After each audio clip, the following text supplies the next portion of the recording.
if you're with a buyer agent and you're a buyer, then once you're under contract, it's very important to stay in communication about the inspection, when the inspection's going to be, so that the agent knows when the repair, if you're going to ask for repairs, when that needs to be turned in.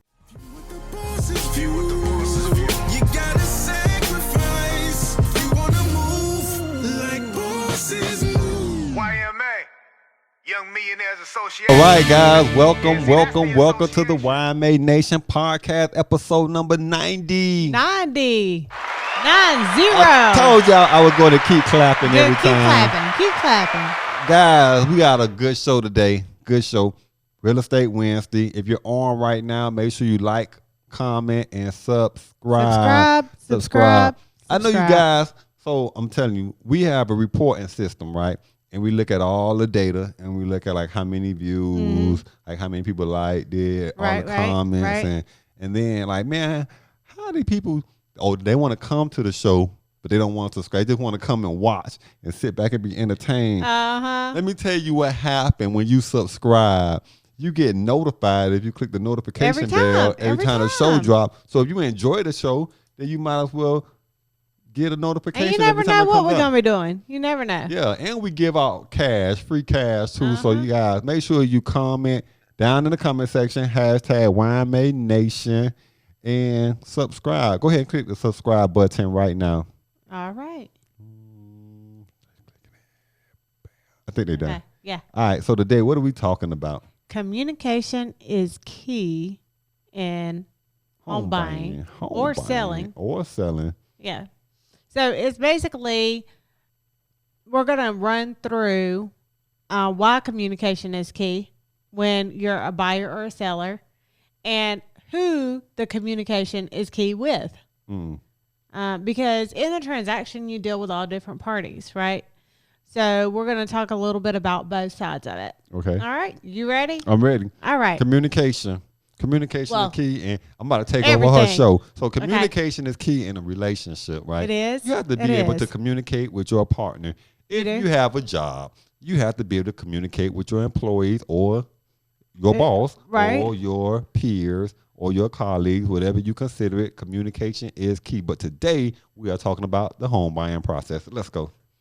Hey, some of y'all need to communicate with your partners in the home buying process so y'all can be on the same page of like where you want to live, what kind of house you want. Yeah, right. Like they get into the house and then like, I don't like that backyard. I like the backyard. Well, we said that. Oh, Lord. Right. I'm going to give y'all a moment. Y'all discuss this. Y'all discuss this. I'll be on the front porch. Yeah. All right. We like having fun, guys. So, just have fun with us, right? So communication is key.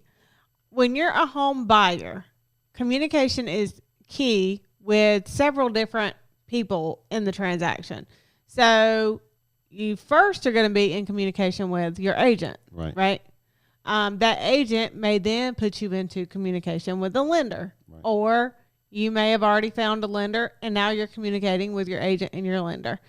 Your agent and your lender have to be on the same page. So it's very important that if your lender is advising you of things to do, or, telling you this is the steps of the process, you're keeping your agent in the loop. A lot of times the lender doesn't even email the agent, and the agent doesn't know what's going on in your lending process without you communicating that to them. Right.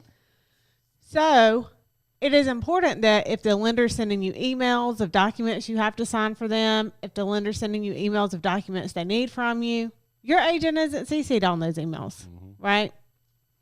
Then as you're getting into the home buying process, it's very important if your needs change, or, there's things about the properties that you're getting from your agent that just aren't meeting really what your needs are or wants are, you have to communicate that to the agent, right?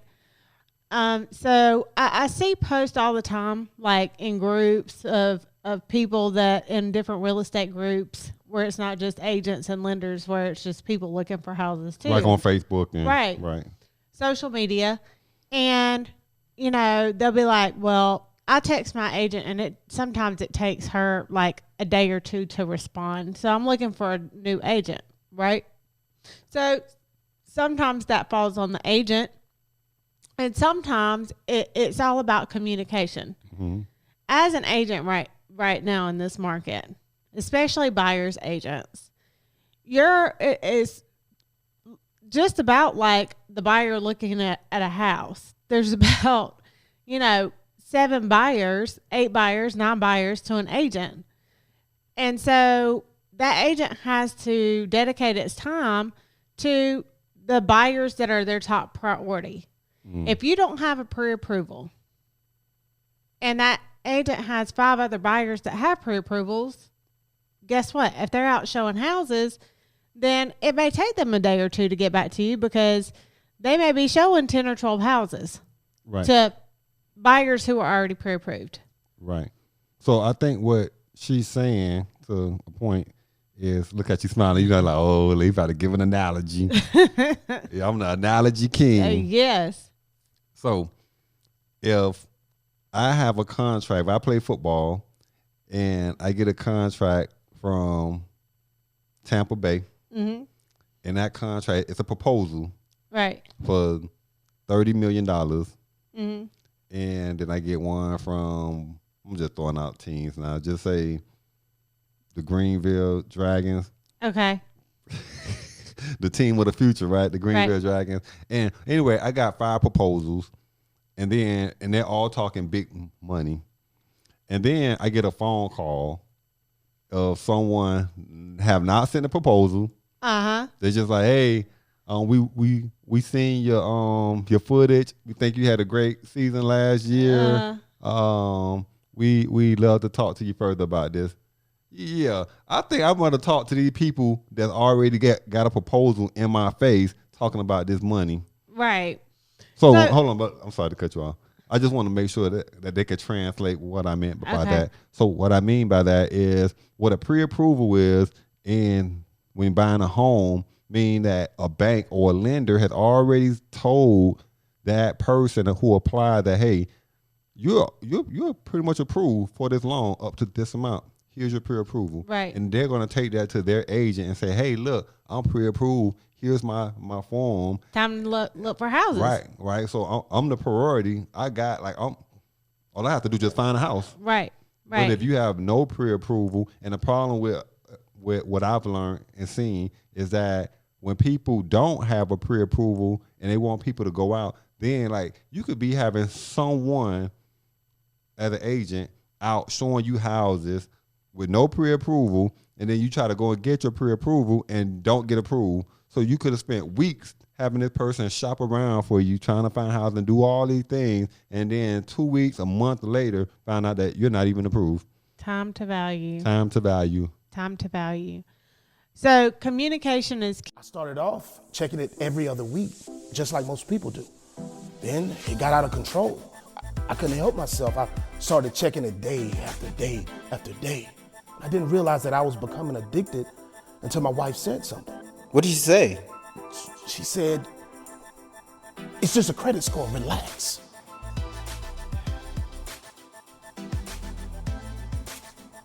Are you checking your credit score? Huh? Hold on. Key, right? So you have to communicate to your agent that you have a pre-approval, what you're pre-approved for. You need to send that to your agent. Right. And then again, when you're out looking, you need to communicate to your agent. If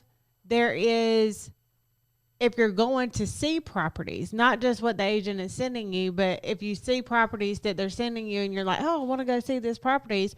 And then you get there and you determine that, hey, we may need to amend what we're looking at because I went to see 5 properties and I thought that I would like them, but now I'm saying that I want something different. Agents, we don't know, me being an agent, what you're looking for unless you tell us. Right. Or what you're not happy with unless you tell us. So I always stress to my clients, if you're not happy with, what you're looking at, what you're being sent, then you have to analyze some things. Right. If you're at a certain price point and you're not happy about what you're seeing in that price point, you have two options: go up higher or go up lower, right? Or go up lower. Or go down lower. But you are probably not going to find anything better if you go lower, because you're already not happy because with you're what you're already seeing. not happy with what you're seeing. Right. So you're going to have to go up higher. Right. And then you're like, well, I don't know about that mortgage payment. Right. Well, then you got to stick your guns where you are at, and you got to find something that you're going to be happy with there. Right. So as far as on the selling side. Can I give them some advice? Yeah. I know you're on time. So my advice is that if you have a pre-approval for X amount of dollars and you shopping around and you don't see what you want, sometimes what I've learned is, I know you don't want to hear it because like y'all in the business of trying to get these people into homes, but it took me years and I waited until my income increased.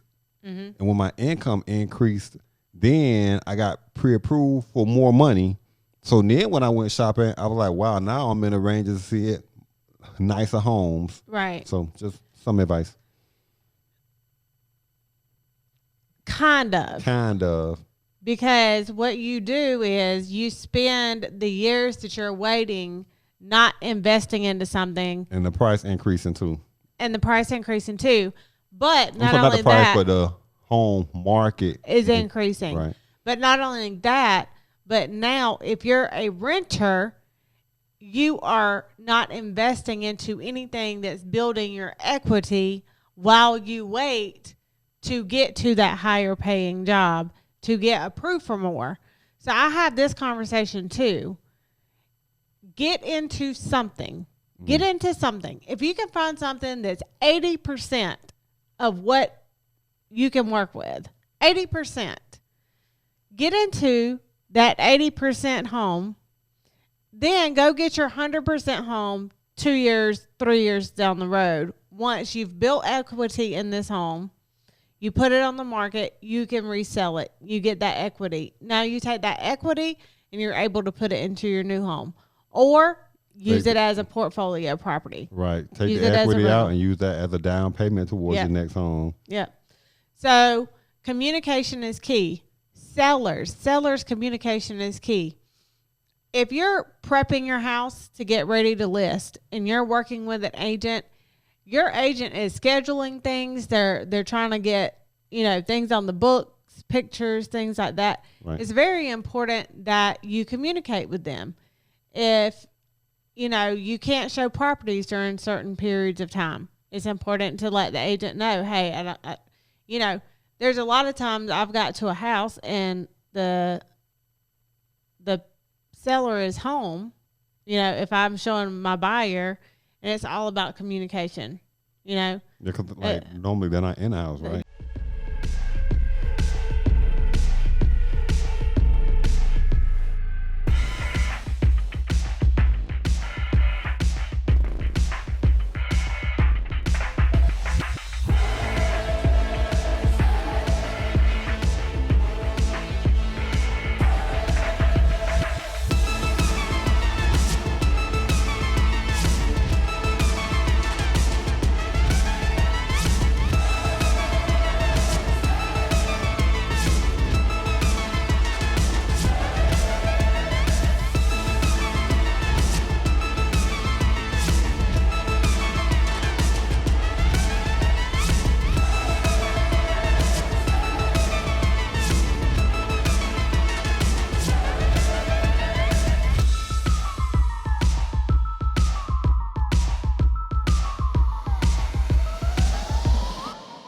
Normally they're not. So it's all about communication. And then agent to agent communication is key, especially in this market. If you have agents reaching out to you about properties, it's important to be prompt. Hey, it's under contract. Hey, we have offers on it. Right. We're not doing any showings on it at this time. Or typically it's under contract. It's it's very important to try to get in contact with the buyer agent and let them know what's going on with the property, especially if they're trying to get information to their client. Right. Or if they're trying to get additional information for a property, that you're very responsive to them. So communication is key in all facets.